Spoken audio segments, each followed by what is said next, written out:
Welcome to Beyond the Stockroom, where we will be exploring the vast career opportunities that exist beyond the stockroom. What happens when a product is out of stock? That's where we come in. Hey everyone, welcome to Beyond the Stockroom, a podcast for the small business gift industry. I'm Delaney Womack. And I'm Dillon Womack. And you might be wondering what the small business gift industry is. Well, that all starts with the independent retailer. Those can be physical or e-commerce stores, and there are a variety of categories. They could be a hardware store, Ace Hardware specifically. They could be your clothing boutique.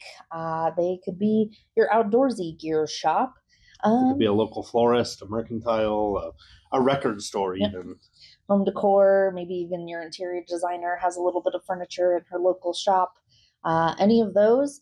And then there is all of the roles that are beyond the stockroom, such as sales representatives, brands, market centers, technology services, fulfillment services, and even more. Yep. So when you buy something from a small business, your purchase helps not only that business, but also an entire chain of small businesses beyond the stockroom. So we are basically the backbone to the retail, the consumer-facing entry. Yep. And due to that, this industry has been hidden with a lack of exposure to what retail store owners or buyers do to source that stockroom and to store, to stock their shelves and all that stuff. Yep. And due to that lack of exposure, we are facing as an industry an aging out crisis for some of our vital roles. So therefore, Dillon and I started what is bringing you this podcast today, the Specialty Wholesale Talent Association. It's a mouthful. Yeah, a bit of a mouthful. But as folks in the industry know us better as is SWTA, or as our friends like to say, SWTA. So that is an association meant for bringing the exposure to folks in the job market that are not exposed to what our industry has to offer, but maybe do have experiences or backgrounds or interests in the consumer retail world. Yep. So part of that strategy, was bringing this podcast to you. If you've never thought about the life cycle of the products on shelves, and we want to educate listeners on what this industry is all about and the career opportunities that exist. That you probably have no idea about because these opportunities get lost amongst the bigger name, recognizable named companies. Correct. When you're job hunting or this and that. So. Yeah. So you may be wondering, who are we to be chatting about this topic? So for background and introductory purposes, I'm Delaney Womack. This is my brother, Dillon, and we grew up in this industry. Some might refer to us as a legacy, or show brat is another terminology I've been exposed to recently. So yes, I grew up working in my mom's showroom. She had a showroom at the Denver Merchandise Mart called New Era Sales. I worked a lot of shows during my growing up years as a hostess, and I would offer people drinks, grab them the drinks, serve lunch during the day to buyers all coming into the show to source the products that we represent. I'm from a rep group side. So what I work in the admin role, and then there are sales representatives that are contracted on to my rep group. So I source brands for all of the representatives to represent while they sell to the retailers out on the road. And my passion for this industry, so I grew up in it, but then I went through school, I graduated high school, and my lifelong dream as a kid was to become a vet.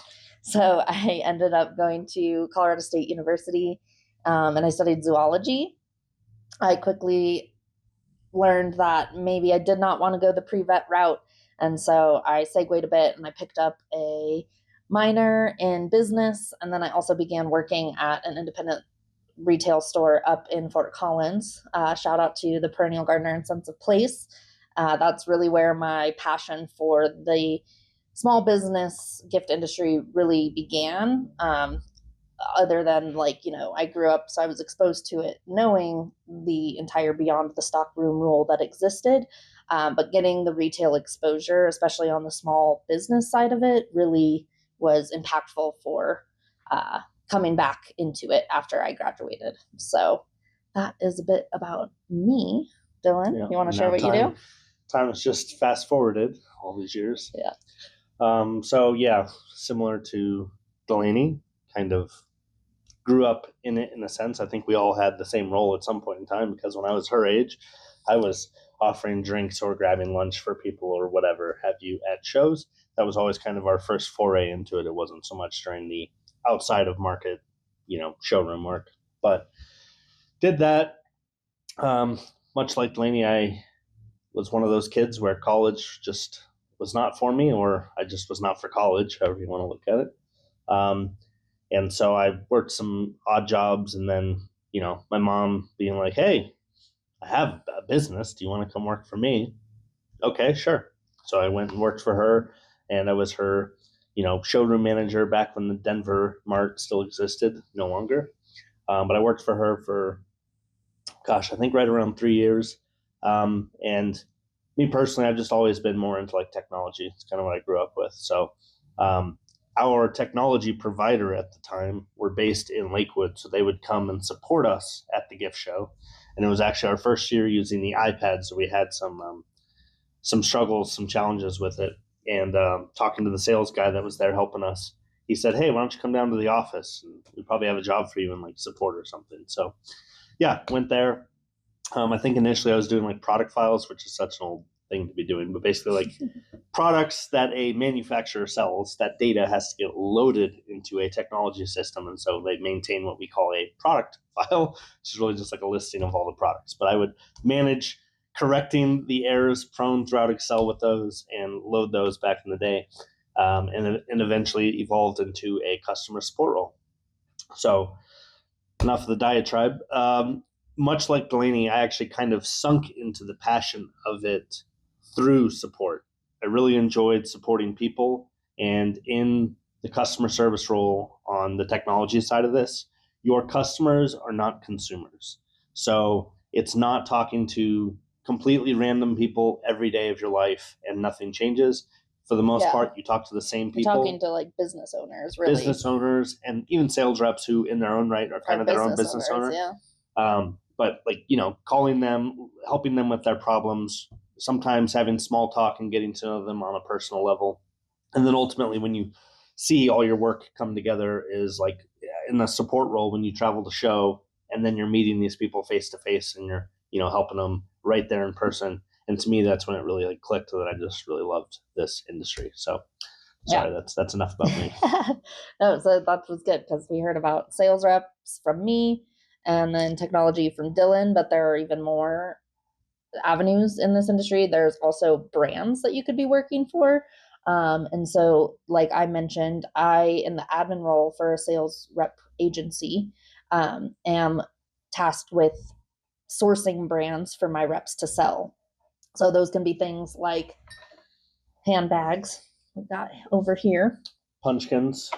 Yep. Shout out Punchkins. I'm fine. Everything is fine. Memes. Yep. Stuffed animal memes. We also sell stickers. So we've got some merch from one of our brands. Coasters.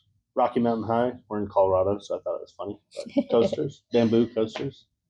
Lip balms. Lots of lip balm and personal care brands. Candles are a dime a dozen in this industry, but candles.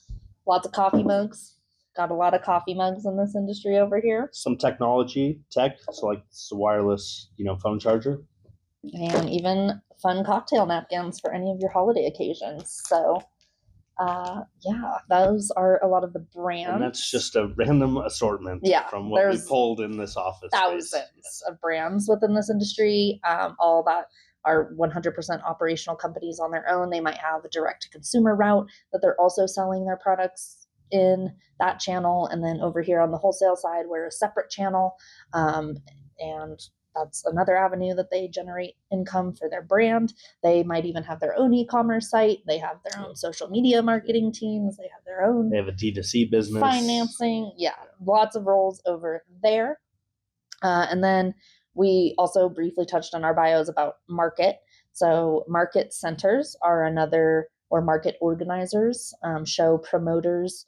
Those are all the terminologies that you might hear about those roles, and they're tasked with putting on the markets that a lot of people in our industry will say is the best part of our industry, and I think we'd say that too. Yeah, I think it's like a large family reunion every 6 months, basically. So what a show is, for background, we all come together. The brands are there, us rep groups are there, and our reps are there.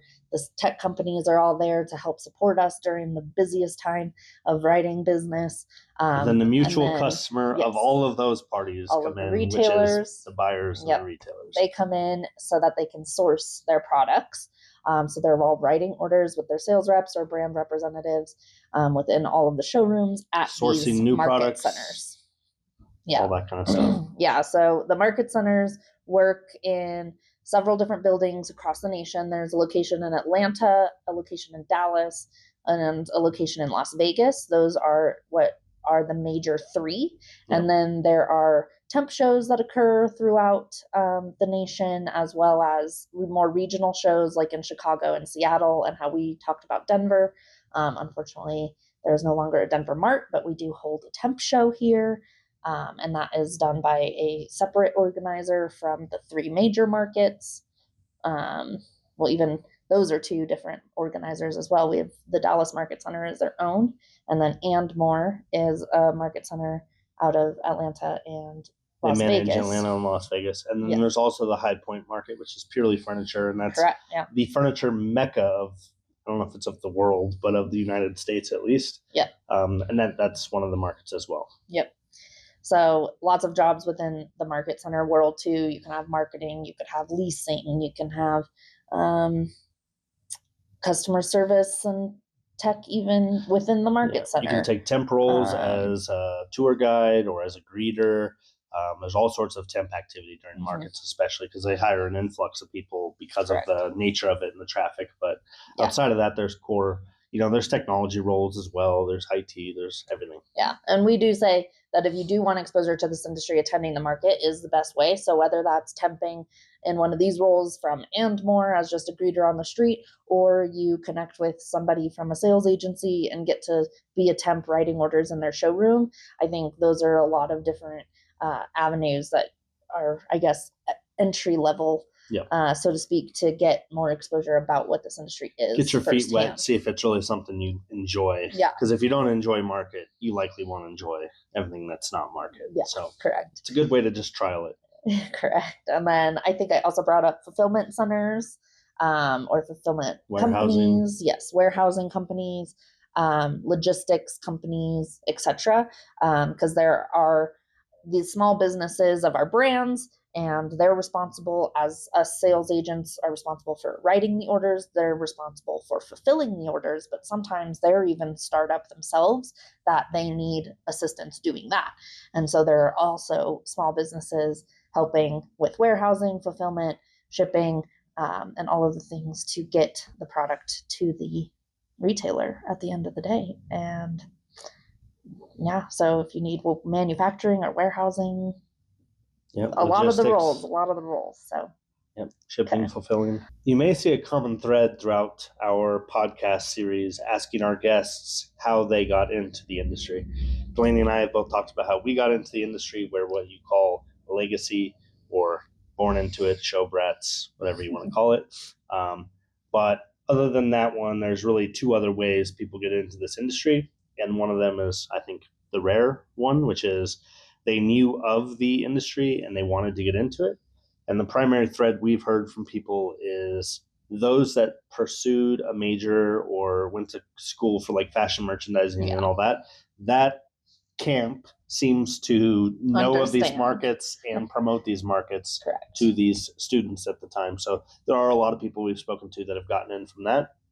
Outside of that, though, most people you talk to, it was just happenstance. It just was a random encounter, or you knew somebody that was in it. You really probably didn't know what they did until you're like looking for an odd job, and they're like, "Hey, we got a show coming up. You want to work the show?" And you're like, Sure, I don't know what I'll that do it. is. Yeah. I don't know what that is, but I'll come work it. Yeah. So because that is usually what we hear when we ask people that question, ultimately it is that factor as well as the lack of exposure to this side of, well, to the beyond the stock room of retail, that has created the aging out and generational gap that we're seeing within the industry today. So if you have a retail background, specifically like you're coming from big box retail and you're really tired of folding clothes and then also working the craziness around the holidays, you definitely might be interested into stepping into a role that's beyond the stock room. And if you're in sales and you are not wanting to continue the monotony of your current sales job, want to change of pace, and maybe even need a little bit more scheduling flexibility from your current sales job, we've got roles over here for you as well. And if you're not sure what you want to do in life, but you're looking for a change up or a mix up and you want to just try something new, this industry most certainly has a role for you. Yep, it does. So another thing that's funny in this industry is we talk a lot about markets and how they're so much fun. And I don't think having fun at work is chatted about enough, but over here we talk about it a lot. So I guess, Dylan, what do you think makes this industry fun and why you should join? I think what makes this industry fun, I mean, there's a couple reasons, and I'll get into a couple of them. First and foremost, and I think this is like unanimous with most people you talk to, it's really the people in the industry. I don't know what it is. I mean, it's not like we all come from the same background or anything. We're all over the place, but there's just something about the people in this industry. You just build a really good relationship with them over time, and they really do start to feel like family, which is why I joked that markets every 6 months are like a large family reunion because you see everyone that you enjoy seeing. The summer barbecue, if you will. Yeah. But outside of that, I mean, I've done my fair share of pre-show setup in a showroom. It's exhausting. It's a lot of work. It's a lot of late nights. But my gosh, there's a lot of activity and a lot of craziness that ensues sometimes. Like, stuff that you'll break a sample or you'll drop a whole display. Like I did that once where I was moving a display on a furniture movers and it got caught on the concrete. This 7-foot display just tilted backwards. And at that point, it's like, I'm not standing under that. It's going. And then you just hear this boom. Yeah. But I mean, it sounds like crazy, but it's really fun. And the ultimate payoff, I think, when you're doing pre-show is the show, because that's all of the hard work. Sometimes it's a month straight of, in the showroom in the morning, leaving when the sun is down, grabbing a late dinner somewhere. And every day you're working on merchandising, you're working on unpacking, all of that stuff. But when show hits and the reps come in and buyers come in and they get to see the product of your work, it definitely hits. Rewarding feeling. It hits for sure. Yeah.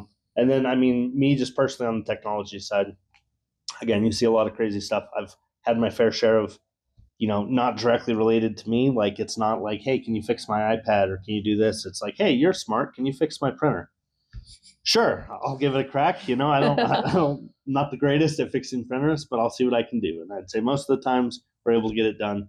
But again, it's just like that challenge, and it's just fun. It's fun to interact with different people. It's fun to see how buyers are. And during the summer markets, I think it's kind of cool. I don't know how others feel, but I think it's cool that, because these retail stores, like the mom and pop ones, are sometimes a mom and a pop, they have their kids with them because their kids are out of school. Yeah. So it's kind of like a vacation on the side, and the kids get to come and help them, pick out product for the store and all that. And I just think it's really special for me, at least. No, what about you? That's true. A lot of what you said about pre-show setup, for sure. I have a lot of hand in the pre-show setup, so it's still a lot of fun. I'd say I'm more of like a larger picture kind of thinker as it relates to why we have fun in this industry. And I really enjoy like being part of pop culture in a way. We have the opportunity to kind of drive trends and even like create trends, which I think is a really fun aspect. I try to take my youth and expose it to my sales reps so that maybe they could go into different places and just be more comfortable, I guess, talking about things in different ways as it does relate to pop culture. And then another fun thing I think is just being such a support for like the Love Local, Support Local movement. It's really cool that we really are a small business network. Like they're really, and more is probably the biggest company Yeah. in the industry. And even they, I don't think, are a Fortune 500 company. Not to my knowledge. Yeah. So it's genuinely a close knit family of networking. And if you want to collaborate. If you want to stick to your guns and do your own thing. And yeah, I mean, we're all just out here supporting each other, but then also supporting the customer at the end of the day. And I love that. Yeah. I'm trying to think, like, you could compare market to like an outlet mall or a regular mall, in the sense that you have businesses. Now, there are some independent businesses inside of malls, but oftentimes it's like your trademark stores that are in every single mall across America. But you have your stores that are in the mall. The mall is its own building, right? It's the tenant at that point, or not the tenant, but it's the market center. Yes, the market center. Basically, the mall is the market center, and each of those buildings, American Eagle or Build-A-Bear or Lego, they're all sales agencies or showrooms, so right? We're Nest, or we're Roadrunners, or we're Just Gotta Have It. And all of us that go in and buy stuff, all of us that go in and buy stuff are the consumers, or in our terms, the buyer. And the only difference is when you go into Lego or you go into wherever you're going into, you typically, if you buy something, you walk out with it, right? And in our world, you may walk out with a catalog, or you may walk out with like a giveaway or a sample or some cash or something like that. You'll probably also walk out with an order copy. Yes, and that order copy is like your bill of goods for what you are wanting to get. And then at a later time, those are shipped to you, and then you put them on your store shelves and sell them. Yep.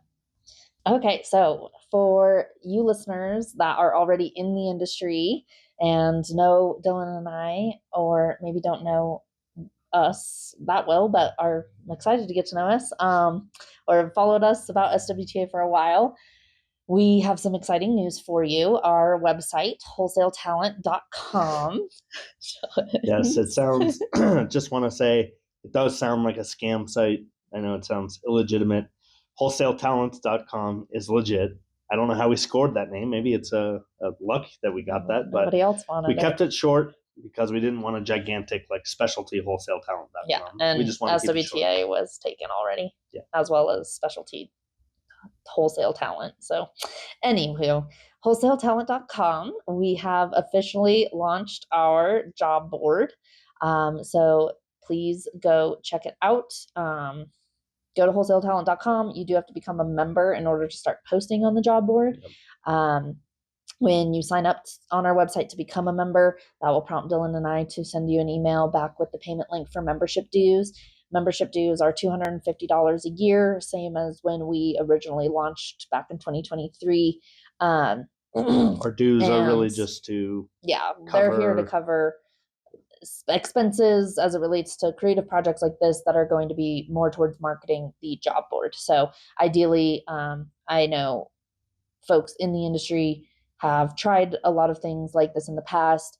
I think our biggest takeaway from those that have tried this in the past is that ultimately you need the marketing to get people from outside of the industry to come check out your job board. And so that is what the dues will be going to, specifically social media marketing, as well as maybe some other YouTube creative projects that we might be working on, and meetups at market that we would also like to host. Yep. We are a nonprofit, so none of this is to make a killing or a get rich scheme or anything like that. That being said, we do think our dues are pretty fair. And just to double down on what Delaney said, it's purely just to fund everything that we want to do as an association and, give it legs for the future, because we don't want to do this forever. And it's kind of crazy. We started this back in 2023, I think. So it's already been 3 years. And it's just been a lot of kind of her and I grinding away at it. So, we want to have money in a bank account that another board can come in and allocate a budget to, and basically give this thing legs for the future. But without bringing in any source of revenue for that, we just can't do it. Yeah, and ultimately, I think as well, something we've learned from the past attempts at something like this within the industry, just like market, and we all are stronger together. Um, it will be super important for the membership to promote this as the job board for the industry so that it is a collective effort and we are all stronger together, because the more jobs that are on that board, the better The more prospective job.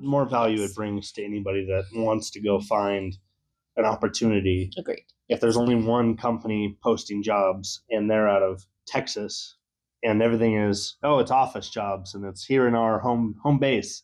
Well, I don't live in Texas. As much as I'd love to get into this industry, I don't want to move. I have no plans of moving.